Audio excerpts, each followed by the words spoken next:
Today I'm going to share all of the hits and misses for our curriculum picks for my kindergarten student this past year. So if you're interested in all things kindergarten, stick around.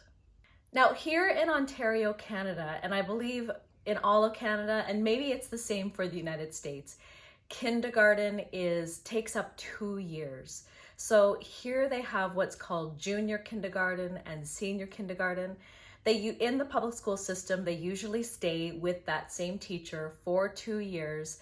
They join the two classes together, and they're pretty much learning the same things, progressing through perfecting, the alphabet and number sense and things like that before they move on to another teacher in grade 1.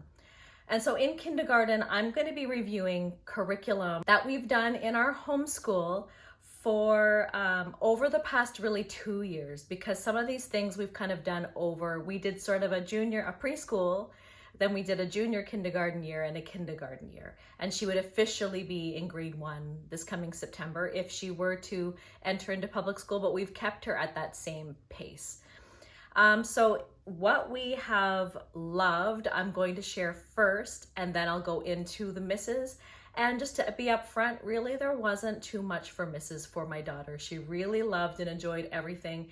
And I have really, my approach to kindergarten has been a very follow her pace, allow her to pace the lessons and follow her passions and interests, because what I really want to get out of kindergarten more than anything else is to get her used to doing schoolwork, to get her used to the idea that it's now school time, we need to sit and do a few things, read some books and things like that.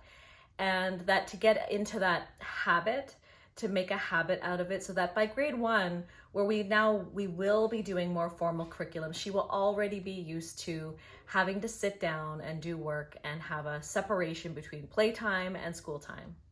So almost everything I think here were hits. I'm going to begin with reading, because reading really, she is reading well. She will be 6 next week and will officially be in grade 1. Well, we may even start her this summer, to be honest, because I think we're ready to kind of move on into our grade 1 curriculum. But officially, we will be starting at the end of August, early September into our curriculum for next year. But I started her with, so I'm going to go over everything we've done for kindergarten, and this was a huge hit. She wasn't as eager to be doing schoolwork as her older sister, but yet she was interested in learning. She just had to do it for shorter spurts of time, and we did have to make it a bit more like active and interactive. So this is something that I ended up cutting apart. It came in a book and I cut it apart to kind of maintain the pages and keep them better, and I used them as flashcards. It is called ABC, See, Hear, and Do, Learn to Read. And they did these in uppercase letters. This is the first book. What is good about this? This is a great book, and I highly recommend this as the very first book in teaching your children how to read. I think it's so cool. I never heard of this with my older children, and I would have done it if I had heard of it. So it starts off with not teaching the letters, but associating the letter with the sound. So I'm not telling her that this is the letter C. I'm telling her that this symbol says K.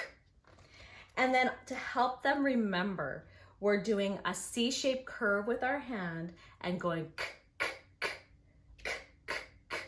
So when I hold up this page, that's what she will do, and so forth. So the A this is not the letter A, it's the sound ah, and it's the ant who throws up his hands and screams ah. I can't scream because of my surgery, so that's why I sound so wimpy. That is how you would demonstrate that sound, and how when she sees this flashcard, that's how she would, and so forth. Turtle, you tap the air, t, t, t, t, t, t. And iguana, you wave your hands, ee, also like a scared kind of sound, and so forth. She learned to read by doing these sounds, because then I would remind her, look at this letter, what does it say? It says p, p, p, t, t, t. And she began to sound out all the letters that way. But we started off with this. We did this for We probably started her when she was in the preschool age and moved on into it till she had them all mastered. And I didn't bother going with the next book because then we moved on to phonics. What we found worked really good next was The Good and the Beautiful's reading booster cards. This was book A. Now we didn't end up moving into book B, but I'll explain that after. This is what we moved into. Well, I did something else that at first was a miss that has later become a hit. But this became the next hit for us. She wasn't quite ready for what I was going to introduce to her. And so this, she really, really took to. So it went first through the sounds, the vowel sounds, the consonant sounds, blending the letters together. And we stuck with these for quite a while. And then eventually she was ready to start sounding out the 3-letter words. And she really loved these pyramids where you would start off with 1 word, then 2, then 3, and at the end you're reading a short sentence, and so forth. And she also had a lot of fun with, so they have some sight words in here as well. She had, you can see there's lots of these pyramids. She had a lot of fun with, at the ends for reviews, having little puzzles and mazes to do. She loved that. That was like the prize for getting to the end of a unit. And she also loved, I don't know if you can see these here, at the back there was a few sheets of stickers, and every time you finished a page, you did it correctly, the whole page, you would get a sticker. So she finished this whole book. We did it probably in about half of the first 2 terms, and then in this final term. So this was a huge hit for reading.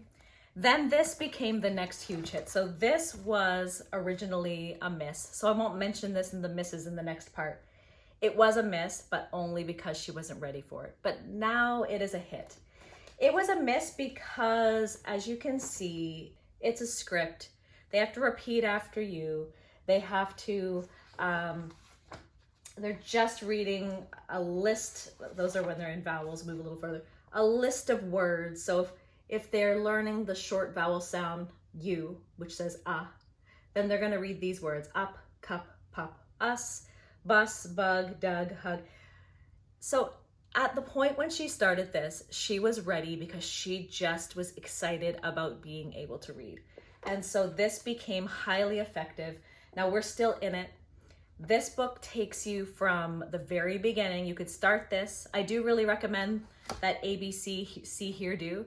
But you could just start this from the very beginning and move through it as quickly or slowly as you want. And this takes you all the way up to a grade 3 reader. And then after you finish this book, they're fully on their way. You don't have to do any more learning how to read. You would just give them readers or books to read. Now we already are doing some readers and books. We went through all of the Bob books, which I don't have here, but those were a huge hit. And also the books that came along with the booster set. We got the booster set. I actually bought both A and B box set of books, and she's been able to read all of those, and she loved those as well as the Bob books. But this is highly effective, and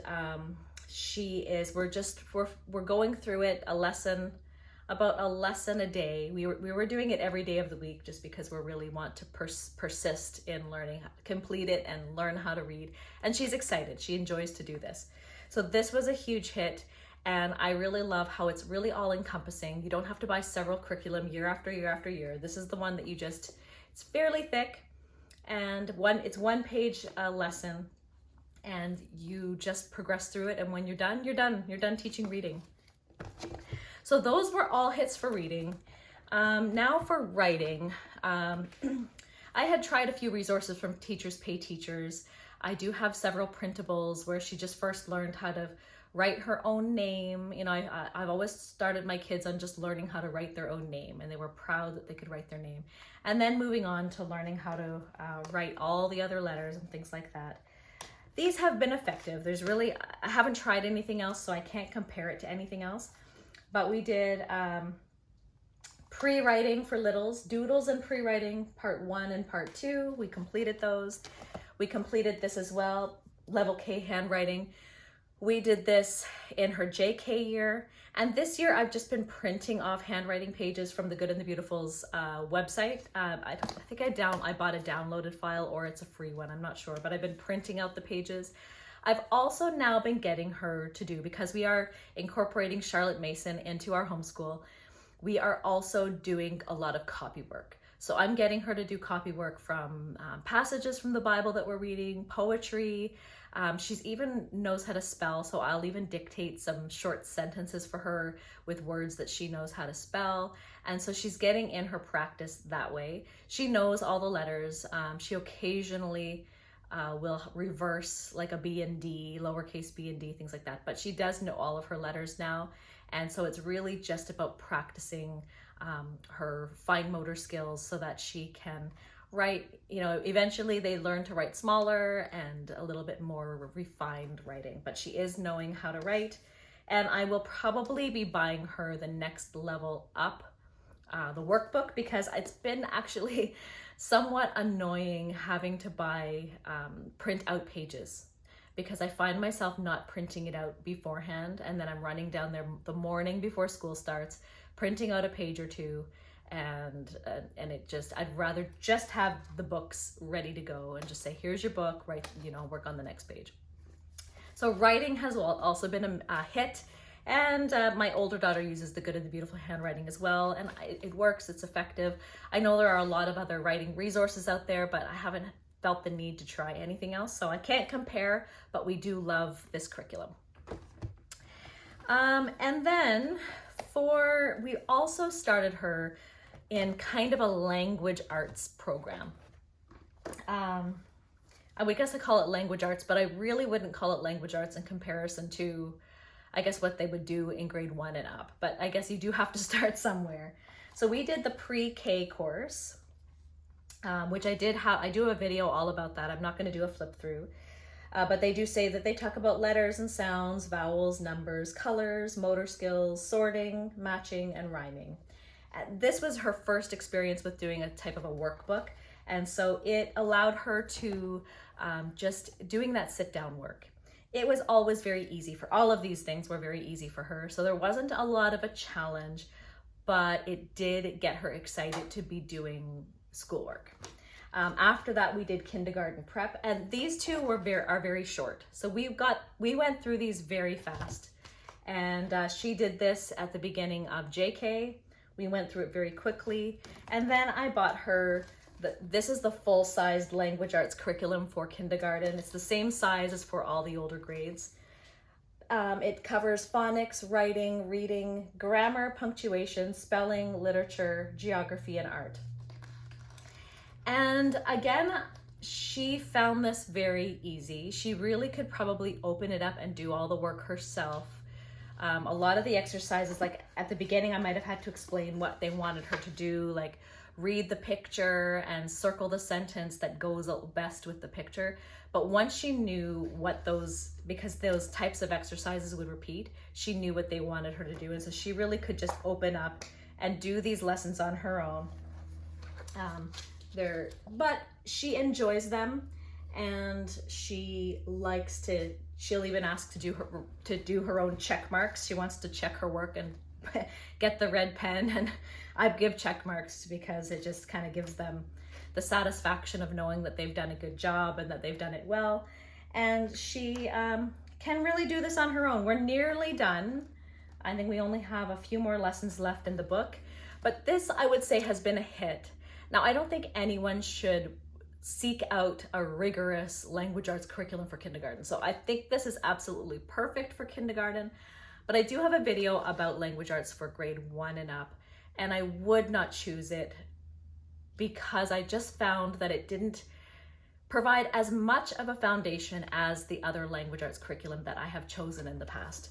But it is a wonderful place, a beautiful curriculum, fun and really enjoyable, and a wonderful place to start for your pre-K and kindergarten students. I definitely would recommend it for that, and I would do it over again if I had other options. I still would choose this because it was a great place to start for that age. Now, we always have done Singapore math, And the primary mathematics doesn't have anything for the kindergarten level. So this was my first experience with dimensions. We did dimensions for their pre-K level last year, and then the KA, KB level for this year. And it has worked. I wouldn't say I'm overly excited about it. I often found we didn't need the textbook because she already understood what she should do in the workbook. And there was never a point, I can't say we ever came across anything that she didn't understand. Once I just explained something to her, like she has learned how to skip count by 10s and 5s. And I really just in that one sitting had to explain what it meant, and she was able to do it. So we haven't really used the textbooks much, but it was effective. I haven't tried any other kindergarten math program, so I don't know. I'm sure there are better things out there because I wasn't overly excited about this, but it worked. And the basic math number sense, and even she's doing some simple adding and subtracting up to 10, 1 to 10 she's able to do, and understands it. Right now we're almost done it, and we're in clocks. We're at the very end, and they're just discussing how to tell time in clocks, and that's I think the last couple of units, and then she'll be done. But we are planning on doing something else for math next year, and I will be talking more about that in another video. I would call it a hit. It worked, it was effective, and she enjoyed it. She loves math, so to me that is a hit. I do have something to mention about it as a miss, but I'll get back to that in a minute. Another hit was this past year in our co-op, we have been doing nature study. Now we've been following a nature study guide that I got online called, I can't remember what it's called, but I'm going to put it up here. We follow it somewhat, but we've mostly been doing nature study on our own. But I just wanted to show you, she really has been fascinated with nature study. This is something that she made. It's a diorama of a rabbit warren, and she did a little presentation at our co-op about this rabbit warren and learned lots of different facts about how rabbits live and what do they do in the wintertime. But she loved that, and we've also been doing nature journaling, and she's really enjoyed, we go outside, she'll find some flowers and leaves, some bugs. This was a Japanese beetle that they found, and she's really been enjoying seeing things in nature and drawing them. We often go out and she likes to collect things and bring them home and take a closer look. So nature study, this has really been our first full year of doing nature study, and that's something that she has really loved. This has been another hit for us. This is called the Red Fairy Book by Andrew Lang. And the blue one is normally the one people start with, but we've started with the red one. And they are kind of like grim fairy tales. And they can be sometimes a little bit on the strange side, but she has loved these stories, and she has done an excellent job learning how to narrate back what she has heard in the stories. We're nearly done the book, and it has been a fun time. It really has a very older, richer language. There's a lot of vocabulary words that she doesn't understand, and I'll stop and explain what each of the words mean. But she has been able to track along with these stories quite well, and I've been quite impressed with the way she's been able to narrate back what she's heard, and she's really understanding the stories. So this has been a great choice. I've really enjoyed reading these stories to her and helping develop her literature foundation and understanding a strong, rich language in literature. So now for the misses. The misses aren't much at all, and since I just talked about the Red Fairy Book, I will say that this has been a miss this year. Shakespeare for Children by E. Nesbitt. She hadn't found these stories quite as interesting. Now my older daughter and I, we were first reading these. It was more for her, I would say. We were reading these, but then we started doing Shakespeare in our co-op, and so we stopped reading it. But she wasn't as interested in the Shakespeare stories at the age of 5, go figure. But the Red Fairy Book was a big hit. So we will try this again because we are going to continue on in Shakespeare, and I think this will be a better place for her at her age to start in reading rather than the Shakespeare plays themselves. So we'll be reading this, and my other daughter will be doing the actual Shakespeare plays. And the other miss was when I bought Dimensions for the pre-K year, we bought this big, it's got like the hardcover, coiled, expensive Dimensions teacher's guide. And I began trying to use it and realized this is not a home instructor's guide, and they don't have a home instructor's guide for Dimensions. It is a teacher's guide. Now they may have one now, but they didn't have one at the time. So this would have been about 2 years ago. It is written for a teacher and a classroom and how to teach multiple students. And it doesn't go through how to teach the concepts at all. So part of Singapore Math is the teacher's guide is for us to be able to know how to teach the conceptual math. And this did not provide any instruction on how to teach conceptual math. So you had to really figure out on your own, how do I help my student understand the abstract, pictorial, and those concepts. And all it had were lists of activities that you could do in a classroom setting with multiple students. So I felt like it was a complete waste of money, and I didn't buy it the second year, and I wouldn't recommend anyone to buy them unless you did have a co-op, or it was just a waste. So I was very disappointed in that. But in general, Dimensions we don't plan on continuing with anyway. But it worked for what we needed it to for kindergarten. And I think that's all I have for you. So I hope that that's been helpful. Those are our picks, and like I said, most of them were hits. We didn't push too hard this year, but she is adding, subtracting, skip counting, she's reading and writing and spelling. So she has really reached all of the milestones that I could have hoped for and more. And we're really excited to go into grade 1. In an upcoming video, I am going to be revealing all the curriculum and schedule for her grade 1 year. And so if you're interested, follow along and hit the subscribe button. I'll see you in the next one. Bye. Okay. Oh. Okay. And this is the little monkey that has almost done kindergarten, right? Yeah. Are you excited to start grade 1? Yeah. Okay. Bye. Bye.